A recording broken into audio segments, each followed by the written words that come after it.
Imagine walking into a room filled with books, papers, and diagrams, and realizing that everything you know, everything you believe, is framed by rules you cannot see. Michel Foucault invites us to look closer at this invisible architecture of thought, to question not only what we know, but how it becomes possible to know at all. Knowledge, he reveals, is never a neutral reflection of reality. It emerges from structures, rules, and systems, epistemes, that silently define the limits of thought, shaping what can be said, what can be understood, and what can be imagined.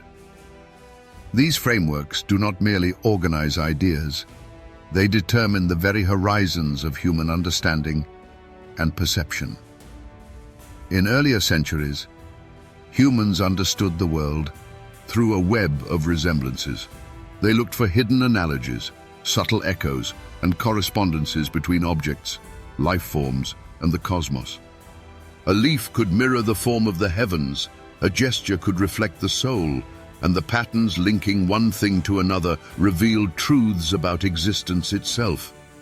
Knowledge was an art of perception, a practice of discerning connections that transcended mere observation.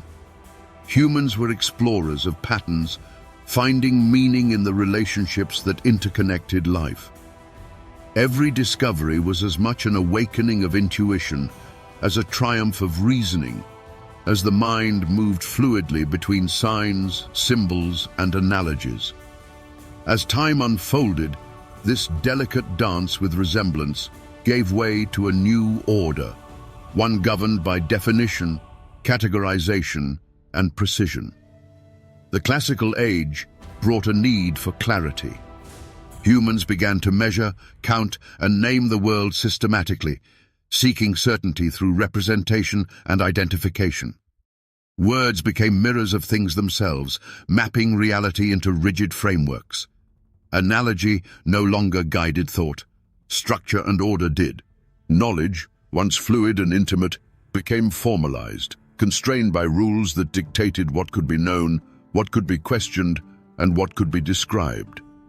Understanding required mastery of systems, and the human mind was both liberated by clarity and confined by structure. The emergence of modern human sciences shifted the focus yet again. Humans became both objects and subjects of knowledge, studied through biology, linguistics, economics, and psychology. Each discipline revealed laws and principles that rendered humans intelligible to themselves. Foucault shows that the human being, central as it may appear, is not a timeless measure of truth, but a historical construct shaped by particular epistemes. Understanding ourselves requires recognizing that our perception of humanity is bound by the rules of knowledge that govern the time and place we inhabit. Science and philosophy are never disinterested observers. They are participants in shaping what it means to be human. Knowledge carries power. Institutions, schools, hospitals, prisons, bureaucracies do more than store information. They shape behavior, enforce norms, and define authority. Language itself is not a neutral tool, but a rule-governed system that enables and constrains thought. Words and categories dictate what is sayable, what is thinkable, and what is believable. Every assertion of knowledge is embedded in networks of discourse that reflect social, political, and cultural forces. The truths we hold as natural are historically contingent. The classification of reality always carries consequences, influencing both how we see the world and how the world perceives us. The transitions between epochs of knowledge are not seamless. What is obvious in one period becomes absurd in another. Truth, reason, and logic are never universal. They are products of shifting frameworks that define each era.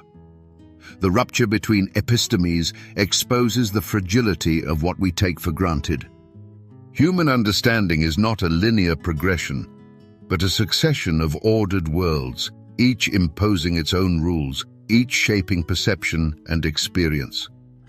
History is not a simple story of enlightenment or progress.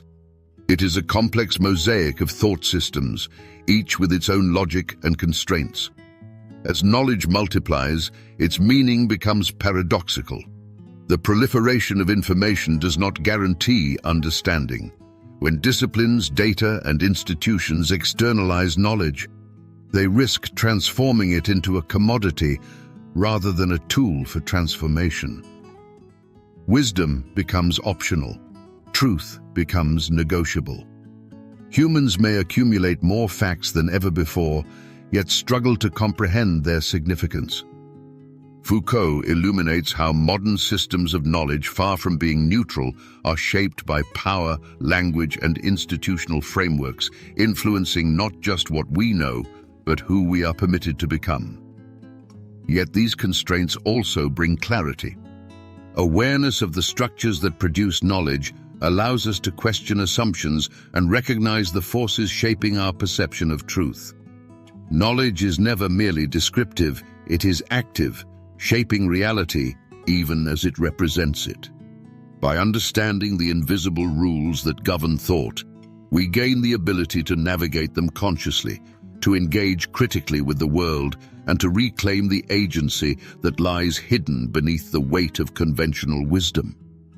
Returning to the question that began this journey, the order of things is not only a system of knowledge, but a mirror reflecting the cultural and historical forces that define thought itself. To live fully is to examine the rules that govern our understanding, to ask what assumptions shape what we know, and to explore the structures that influence how we perceive ourselves. Foucault teaches that awareness of these frameworks is itself a form of liberation, offering the possibility to imagine new paths for thought, creativity, and human flourishing. Consider your own mind and the assumptions you inherit. Which truths are given to you? Which categories shape your reality, and which questions remain unasked? Engage with these reflections, not merely to understand the world, but to perceive the hidden architectures that quietly shape every thought, word, and life. Share your thoughts in the comments and step into the exploration of knowledge itself, challenging what you know and discovering the subtle structures that make understanding possible.